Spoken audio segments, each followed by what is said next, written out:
အပိုင်းငါ Protrack နှင့်ယဉ်ကျေးမှုရေးစီးကြောင်း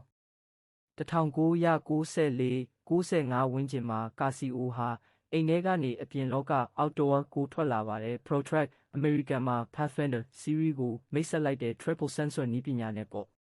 တန်လိုက်အိမ်မြောင် Compass တွေအမြင့်တိုင်း Altimeter လေဖိအားတိုင်း Barometer တွေအပူချိန်တိုင်း Thermometer တွေစတဲ့ features တွေပါဝင်လာပြီး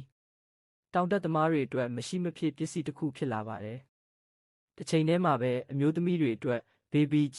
DW520 ကို1994မှာမိတ်ဆက်တဲ့ G-Shock လိုပဲခိုင်ခန့်တယ်ဒါပေမဲ့အယောင်အသွေးစုံလင်ပြီးချစ်စရာကောင်းတယ်။ အမေရိကန်အဆိုတော်အဖွဲ့ TLC တို့ Spice Girls တို့ဝတ်ဆင်ကြတာကြောင့် Baby G ဟာ90ပြည့်လွန်နှစ်တွေရဲ့သင်္ကေတတစ်ခုဖြစ်လာတယ်။နည်းပညာပိုင်းမှာလည်းကာစီအိုကမရက်တန့်ပါဘူး။ Tap Solar နေရောင်ခြည်စွမ်းအင်နဲ့အလုပ်လုပ်တဲ့စနစ်ဓာတ်ခဲလဲစရာမလိုတော့ပါဘူး။ Wave Setter Radio Line Radio Control ကနေတဆင့်အချိန်ကိုအလိုလျောက်တိုက်ပေးတဲ့စနစ် Atomic Clock တွေနဲ့ချိတ်ဆက်ထားလို့တသိန်းမှာတစ်စက္ကန့်တောင်မမှားပါဘူး။1990ပြည့်လွန်နှစ်တွေဟာ G-Shock ရဲ့ရွှေခေတ်ပါပဲ Streetwear Fashion Hip Hop Guitar Skateboard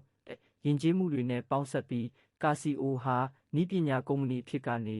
Cool Brand တစ်ခုအဖြစ်ပြောင်းလဲသွားခဲ့ပါတယ်။